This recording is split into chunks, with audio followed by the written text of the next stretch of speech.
அனைவருக்கும் வணக்கம்.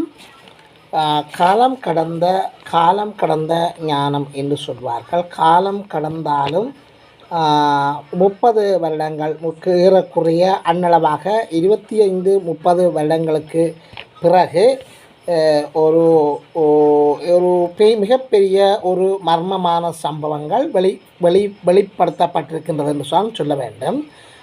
செம்மணி மனித புதைகுழி சம்பந்தமான சம்பவங்களை நாங்கள் எடுத்து பார்க்கின்ற போது காலம் கடந்த நீதி, அதாவது ஏதாவது ஒரு ஒரு ஒரு ஒரு குற்றத்திற்கு காலம் கடந்த தண்டனை அணையாத விளக்கு என்கின்ற 3 நாட்கள் எரிந்து கொண்டிருந்த ஒரு நிகழ்வு, அணையாத விளக்காக அந்த நிகழ்வு இடம்பெற்று கொண்டிருந்தது. அந்த அந்த சுடரில் மலர் தூவி அஞ்சலித்து அவர் தன்னுடைய நீதியை நிலைநாட்டப்படும் என்ற கோணத்தில் உறுதிப்படுத்தியிருக்கின்றார். பல்வேறு தரப்பினரிடமிருந்தும் கருத்துக்களை செவிமடுத்து கேட்டிருக்கின்றார். சிலரிடம் மகஜர்கள் பெற்றிருக்கின்றார். இது சம்பந்தமாக ஒரு விரிவான காணொலியாக நாங்கள் பார்க்க போகின்றோம். கடந்த 23, 24, 25 ஆகிய தேதிகளில் அணையாத விளக்காக, அணையாத தீபமாக ஏற்றப்பட்டிருக்கின்ற செம்மணி இந்து மயானத்தின் முகப்பில் ஒரு சுடர் ஒன்று எரிய விடப்பட்டிருக்கின்றது. 3 நாட்களாக இரவு பகலாக அது தொடர்ந்து எரிந்து கொண்டிருக்கின்றது.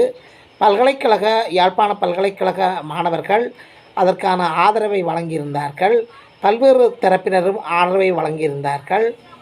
வடக்கு கிழக்கு நாடு தழுவிய தமிழர்கள், தமிழ் அரசியல் பின்பலங்கள், சமூக மட்ட அமைப்புகள், புத்திஜீவிகள், பல்வேறுபட்ட அமைப்புகள், பல்வேறு துறைகள் என்று சொல்லி அந்த அணையாத ஈகை சுடரை அங்கே ஏற்றியிருந்தார்கள். மிகவும் சிறப்பாக அதை நடத்தியிருக்கின்றார்கள். ஏன் அவ்வாறு அணையாத ஈகை சுடரை ஏற்றி இருக்கின்றார் என்று சொன்னால், எதிர்வரும் சில மாதங்களிலே ஐக்கிய நாடுகள் சபையில் இலங்கைக்கு எதிரான சில தீர்மானங்கள் எடுக்க வேண்டிய சூழலில் இருப்பதால் அதை சமாளிப்பதற்காக ஐக்கிய நாடுகள் ஆணையாளர் அவர்களை இலங்கைக்கு வந்து இலங்கையினுடைய நிலைமைகளை பார்வையிடுவதற்காக நல்லெண்ண சமிக்கையாக அனுர அரசாங்கம் ஒரு ஐநா ஆணையாளரை இலங்கைக்கு வரவிட்டிருக்கின்றது. அவ்வாறு வந்தவர் உடனான பல்வேறு தரப்பினரும் கொழும்பில் தமிழர் அரசியல்வாதிகள், காணாமலாக்கப்பட்டோர்கள் என்று சொல்லி பலரும் கதைப்பதற்கான ஒரு சந்தர்ப்பம் முதலாக கிடைத்திருக்கின்றது. ஐக்கிய நாடுகள் ஆணையாளர் ஒருவரை முதலில்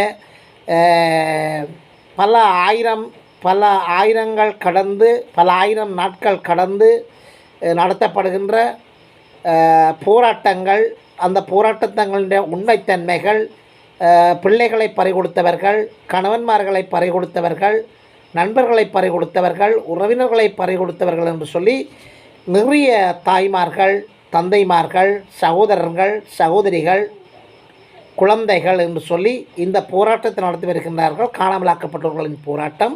அந்த போராட்டத்தை முதலில் ஐக்கிய நாடுகள் ஒரு அங்கீகரிக்கப்பட்ட ஐக்கிய நாடுகளின் ஒரு ஒரு ஒரு அதிகாரம் அளிக்கப்பட்ட ஒரு அதிகாரிக்கு நேரடியாக சொல்கின்ற சந்தர்ப்பத்தை இந்த அனுர அரசாங்கம் வழங்கியிருக்கின்றது.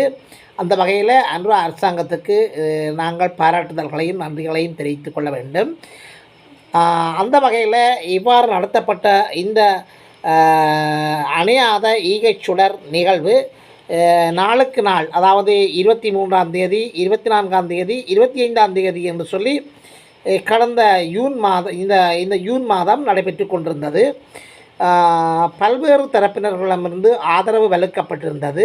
மட்டக்களப்பில் கூட தமிழ் அரசியலை பின்னி பிணைந்திருக்கின்ற தமிழ் அரசியல் கட்சிகள் அங்கே கூட இந்த யாழ்ப்பாணத்தில் நடக்கின்ற இந்த அணையாத விளக்கு போராட்டத்திற்கு அங்கு கூட வெளிச்சேர்க்கும் முகமாக ஆதரவையும் தமது பங்களிப்பையும் செலுத்தியிருக்கின்றார்கள். அந்த வகையில் சில துன்பியல் சம்பவங்கள் இடம்பெற்றிருக்கின்றது. CVK சிவஞானம் என்பவரை விரட்டியிருக்கின்றார்கள். அந்த போராட்ட களத்திலிருந்து அப்புறப்படுத்தியிருக்கின்றார்கள். சில காரணங்களை முன்வைத்திருந்தாலும் அது எந்தளவு தூரத்திற்கு நியாயமானது என்பது ஆராயப்பட வேண்டிய விடயம்.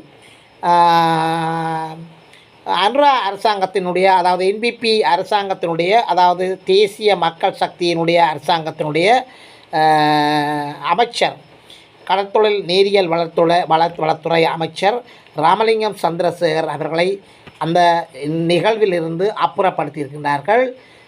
இதைவிட இன்னொரு பாராளுமன்ற உறுப்பினர் ரஜீவன் அவர்களையும் அவருடன் சேர்ந்த சில கூட்டாளிகளையும் அந்த இடத்திலிருந்து அப்புறப்படுத்தியிருக்கின்றார்கள். எனவே எது எப்படியோ எமது மக்கள் சில வேளைகளில் சிந்திக்க தவறவிட்டார்களோ தெரியவில்லை, அவசரப்பட்டு முடிவெடுத்து விட்டார்களோ தெரியவில்லை. சிலரை அப்புறப்படுத்தி இருப்பது அவ்வளவு உசிதமான அல்லது ஒரு ஆக்கபூர்வமான அல்லது ஒரு மேம்பட்ட நிகழ்வாக எடுத்துக்கொள்ளக்கூடிய நிகழ்வல்ல. தற்போது பல இருந்தும் அதற்கான அனுதாபங்கள், நடந்தவைக்கான இரங்கல்கள் வெளியிடப்பட்டு வருகின்றது. அது ஒரு பக்கம் இருக்க, இவ்வாறு நடத்தப்பட்ட இந்த நிகழ்வு ஒரு தலைமையின் கீழ் நடத்தப்பட்ட மாதிரி தெரியவில்லை.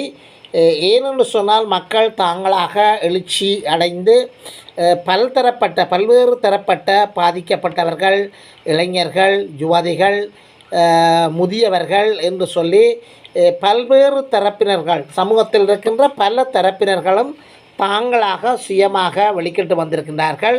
எனவே இவ்வாறு வெளிக்கிட்டு வந்தவர்கள் ஒரு தலைமையின் கீழே அங்கு நிகழ்வு நடந்த மாதிரியாக தெரியவில்லை. ஒவ்வொருவரும் தங்களுடைய உணர்ச்சிகளை வெளிப்படுத்துவதற்காக அந்த நிகழ்வில் கலந்து கொண்டிருக்கின்றார்கள். எனவே அங்கே பலதரப்பட்ட உணர்ச்சிகளை வெளிப்படுத்துவதன் காரணமாக இவ்வாறான துன்பியல் நடவடிக்கைகள் நடந்திருக்கலாம் என்று சொல்லி ஒரு காணப்படுகின்றது. இந்த நிகழ்வில் சிறப்பான அம்சம் என்னென்று சொன்னால், அர்ச்சுனா ராமநாதன் அவர்கள் மிகவும் கௌரவிக்கப்படுகின்றார்கள்.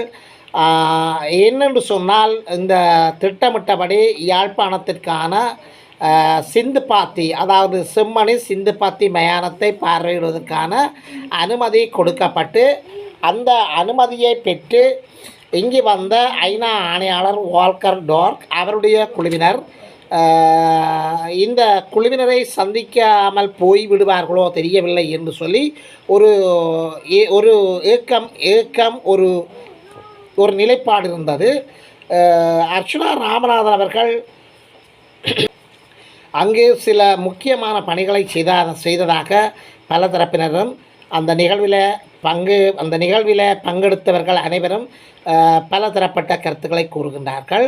அர்ச்சுனா ராமநாதன் அவர்கள் அங்கே அந்த நிகழ்வை தாண்டி அப்பால் சென்ற வாகனத்தை பொதுமக்கள் மறைத்து அர்ச்சுனா ராமநாதன் அவர்களை கூப்பிடுகின்றார்கள். மருத்துவர் அல்லது டாக்டர் என்று கூப்பிடுகின்றார்கள். அவர் வந்து, இங்கே பிரச்சனைகள் இருக்கின்றது, உங்களை பார்ப்பதற்கு மக்கள் இருக்கின்றார்கள், நீண்ட நாட்களாக காத்து கொண்டிருக்கின்றார்கள், ஏறக்குறைய 3 நாட்களாக காத்து கொண்டிருக்கின்றார்கள், உங்களுடன் கதைப்பதற்கு அவர்கள் விருப்பப்படுகின்றார்கள் என்ற சாரப்பட தன்னுடைய கருத்துக்களை ஆங்கில மொழியில் அவர்களுக்கு எடுத்து கூறியதன் அடிப்படையில் அதன் பின்னர் வாகனங்களை திருப்பி கொண்டு வந்து மக்களை சந்தித்ததாக கூறப்படுகின்றது.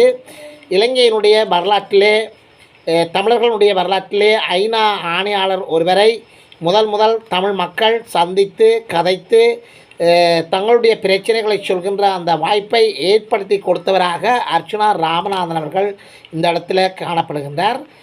அர்ச்சுனா ராமநாதனுடைய மிகப்பெரிய பணிதான் செம்மணி வளைவில் அணையாத விளக்குகளை ஏற்றி அங்கே காவல் நின்ற மக்களை சந்திப்பதற்கான அந்த சூழல் ஏற்படுத்தியது என்று சொல்லி கூறலாம்.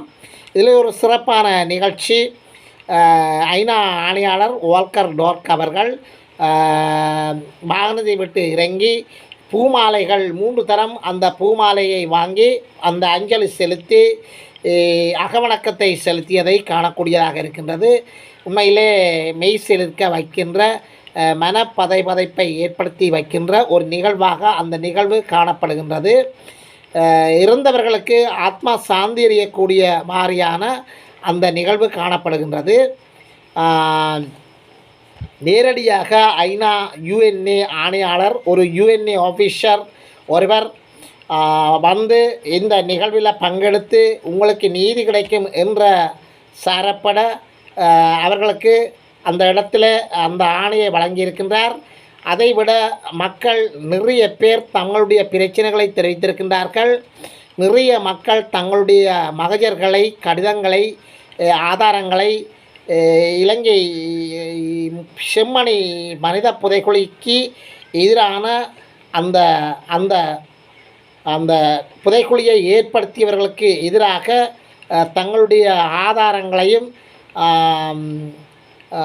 ஆதாரங்களையும் சமர்ப்பித்திருக்கின்றார்கள். அது கடித வகையாகவும் மகஜர் வழியாகவும் இருந்தன. மிகச்சிறப்பான ஒரு செயற்பாடு இங்கே நடைபெற்றிருக்கின்றது. செப்பு தகட்டில் இங்கே இங்கே செம்மணியில் நடைபெற்ற துயரங்கள், துன்பங்கள் மற்றும் இலங்கை அரசாங்கத்தினுடைய எதிராக இங்கே நடைபெற்ற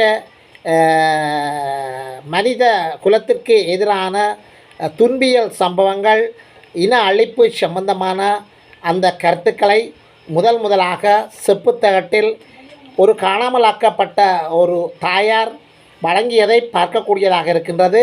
காலத்தால் அழியாததும் நிலைத்து நிற்கக்கூடியதும் என்றென்றும் அது துலங்கக்கூடியதுமான ஒரு பொருளாக காணப்படுகின்றது. ஐநா ஆணையாளர்களுடைய அகவணக்கம், மலர் தூவி வழிபடல் இடம்பெற்றிருக்கின்றது. பல்வேறு தரப்பினர்கள் கடிதங்கள், மகஜர்களை அவரிடம் வழங்கியிருக்கின்றார்கள். உலக வரலாற்றிலே தமிழ் மக்களினுடைய பிரச்சனையை நேரடியாக வந்து கண்டு தரிசித்து அதில் தானும் ஈடுபடுத்தி செய்த பெருமை வால்கர் டோர்க் அவர்களை சாரும். அந்த வகையில் தமிழ் மக்களுக்கு கடந்த 1996ஆம் ஆண்டு நடைபெற்ற பிரச்சனை தற்போது 2025ஆம் ஆண்டு முழுமையாக வெளிக்கொணரப்பட்டிருக்கின்றது. இவ்வாறு வெளிக்கொணரப்பட்ட இந்த பிரச்சனை நீதி கிடைக்கும் என்று சொல்லி ஒரு உறுதிமொழி ஒன்று வழங்கப்பட்டிருக்கின்றது.